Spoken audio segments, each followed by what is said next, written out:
Good morning, friends. Good I am morning. joined by my husband, Javier, who's literally across the room from me, and our friend Claire, who are both running for parent rep on the Pierce LSC. And it's just the three of us this morning, a cozy little coffee. But we wanted to get to know them better. I mean, I obviously know Javier, but but we thought we would take this time to help you get to know him a little better. So why don't I start with you, Javi, and you just give us a little intro of yourself. Yeah, I was thinking about this when you're running for anything, I suppose. This is my first time running, so I have no idea what this is like. But just in this process, like realizing how much even your close friends don't know you because you just don't talk about your autobiographical information. We've been in Chicago, I would say, about 13 years. Before that, I lived in New York City, and before that, I was born and grew up in Los Angeles. My father is a Mexican immigrant, Zapotec from Oaxaca. My mother is also from Mexico. She was born in Michoacan, and they met in Los Angeles. What was it like growing up with parents who weren't from this country but wanted to raise their children, wanted their children to assimilate? I actually think your parents had different ideas, right? Your mom really wanted you to learn Spanish, and your dad really wanted you to focus on English. So what was that like in your household? Yeah, that's one of the reasons that I'm running for LSC is because I look at some of Hazel's classmates, and I think I see myself in them. So when you're I grew up as a English learner, like they were. Spanish was my first language, and when you're growing up like that, you have the.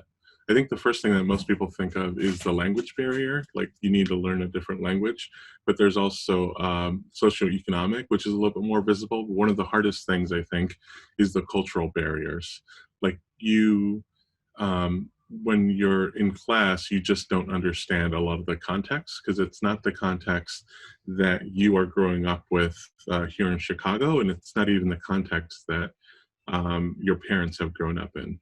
So being able to go to your parents and asking them for help is difficult. Like you just don't their learned shared experiences isn't the same as the teachers or as your fellow students. And I think that creates barriers starting when you're in elementary school that just carries on throughout the rest of your life. I remember at every stage of my education, going into high school and interacting with more with white friends for the first time. It was trying to understand their cultural experiences, and it really came to a head, I think, in college. One of the values that I think I would bring onto the LSC is that um, when I thinking of things not only from the point of view of the children, the English learners whose voices aren't highlighted, I would also so I would see myself in them, but in their parents, I think I would also see my parents and my mom and the struggles that she went through wanting to help me through school and just not being able to do it because of those barriers and not having the resources and the support to work through some of those barriers. And so I want to see more of a focus on that. What do you think some of those barriers were for your mother? Have you been able to identify any of those? The reason why I struggled to answer it is because it's traumatic. Like it was traumatic for her, it's traumatic for me. We did not grow up with a computer. Like everyone had a computer before us.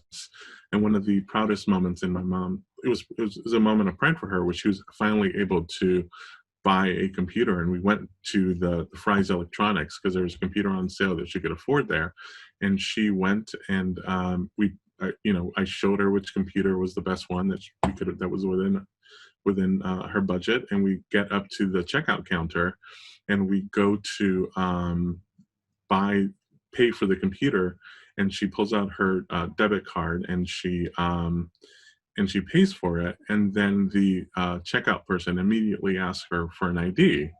And I don't know if it's policy, but I never get asked for an ID. And she got incredibly offended, and she got so mad, and she almost walked out of there without the computer. And she challenged him, do you ask everyone for an ID? Why are you asking me for an ID? But she couldn't do that because we needed that computer, because I'm a computer engineer now, not computer, well, software engineer now. So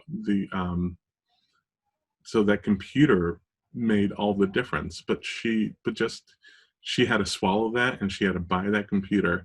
And it's relevant now because so a lot of our friends are fine. They're buying Chromebooks, they're buying all the gear that they need, but a lot of families are struggling with the technology barriers. And that technology barriers, it's an economic barrier, and it's a cultural barrier, and it's like, anyway, those are the barriers that we don't need to think about, that other parents at our school need to think about, and we need to start thinking about it too. And we need to ask them if they're okay, and find out how they're struggling and what we can do.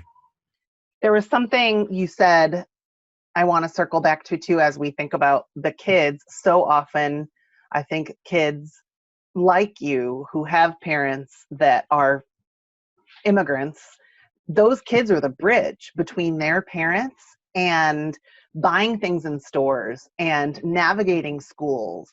I mean, imagine having that pressure on you to be the bridge between your parent and this culture that they don't understand. And that is something I don't know that we acknowledge as much as we should. So thanks for sharing that story. Hi, Claire. Good morning. Hi. So I want to learn more about you and your journey and why you're running for the LSC. Oh yeah. Well, I thought it was interesting when Javi said, like, you all might know me, but might not know my biographical information, because that's very foundational to me. Like, where you're from is very important, where I come from. and it's something we talk about a lot. I'm from Louisville, Kentucky, home of the cops who have not been arrested for murdering Breonna Taylor. And I love my hometown, but there is a reason that I moved to Chicago. And as a queer person and as a non-binary person, Chicago feels a lot more like home, but in a lot of ways it feels very different.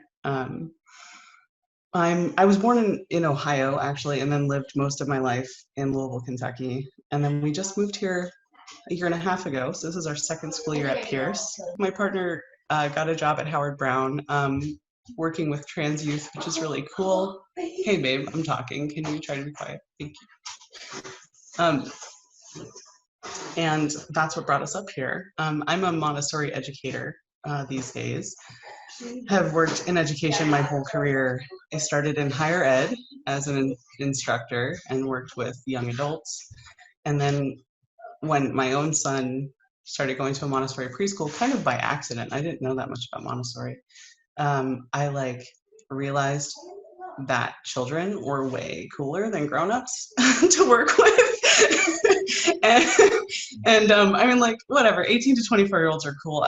They're not my people, but 3 to 6-year-olds are my people. So I started volunteering in the school, and then I started reading Montessori philosophy, and then I got really obsessed with it and quit my job and became a preschool teacher. So one of the things I was thinking of, Javi, was a conversation we had with Hazel recently about, because we asked Hazel's a noticer, and Hazel's our 4th grade. And Hazel, I can't remember if I brought it up or she brought it up, but she essentially asked the question, why do all the Black kids sit together in the cafeteria? Which is also the name of a book, which I highly recommend. But it opened up this incredible conversation for us about culture, like Javi was talking about, and privilege, and a shared experience and a shared language. Well, I'll let you talk more about the conversation and what that means, and maybe how the LSC can address things like that, and even having conversations like this more broadly. I think that the problem is that we Pierce, every school like Pierce, every middle class parent has had the privilege to avoid having these discussions. So like we are facing racism, and we think that the response is to ignore it and not give it not put any more light on it, and that will solve the problem. So I think that what I've really learned over the past couple of years is that we haven't had the discussion yet, so we don't know how to address race with a 5-year-old, 6-year-old, with the students at Pierce. We assume that children do not understand race until they're much older, but that's absolutely not the case. So the discussion that we were having was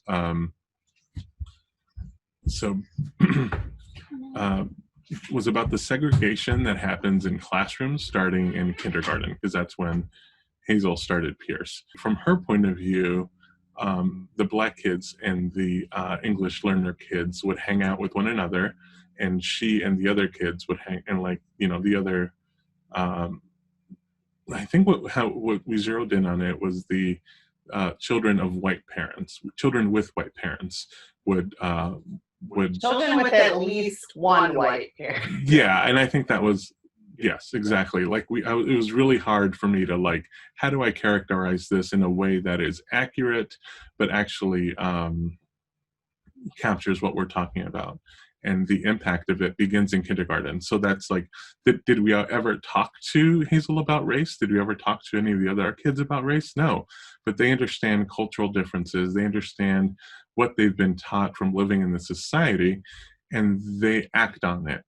And it is our responsibility to highlight that that's what they're doing, that they have unconscious bias at 5, 6 years old. And that comes from living in a racist society, and undoing that and breaking that apart is all of our responsibilities, and we can't avoid it, and we gotta face it head on. And how do you do that? I have no idea, other than being straightforward and talking to your kids about race, which we're not doing. And until we have those conversations, we can't address the systemic racism that we're facing as a society. So I think that I think things are changing a little bit. So when we, in our neighborhood, there was a young Black man who was just on the corner, and Hazel and Eleanor were playing with some neighborhood kids, and they were first afraid of him because racism. But then they talked about it, and they had this conversation amongst themselves. It's like the older kids talking to the younger kids. It's like, he's not doing anything. He's probably just waiting for a friend. If he were not Black, we would not be afraid of him. So let's just shut that stuff down and keep playing as if we were normal 9, 10, 11-year-olds. And that's what they did. But that's only happens because we've started to have the conversations. I want to circle back to Claire here for a minute, because I think I also love 3 to 6 year olds. I think they're awesome. And I think kids are so much, there's a fear we have about talking about this stuff with them, but that's our fear. I feel that we put on them. When I have these conversations with my kids, it doesn't necessarily click, but they come at it from a place of curiosity rather than a place of fear or a place of we're going to hurt someone's feelings. And so I just think the more we normalize these conversations, the better we're all going to be. But Claire, I want to give you the last word here on what your hopes are for conversations like this in our school. I think having them is really helpful. I mean, it's really fraught to start engaging in deliberate, intentional conversations about race in a cross-racial group. So I'm nervous about it, but I'm also really hopeful that it will maybe help the families of color in our school feel more seen and heard, and it will maybe be a reality check for the white families to take a step back and sit down and be more self-reflexive and examine kind of the footprint that they're making. There are lots of ways to go about that. And I think that the racial equity work that's being done on the administrative level and by parents in the racial equity parent group is really the way to go. Just start fostering conversations around literature and how to talk to very young children, and how we as parents can examine our own biases and how we're transmitting those to our children.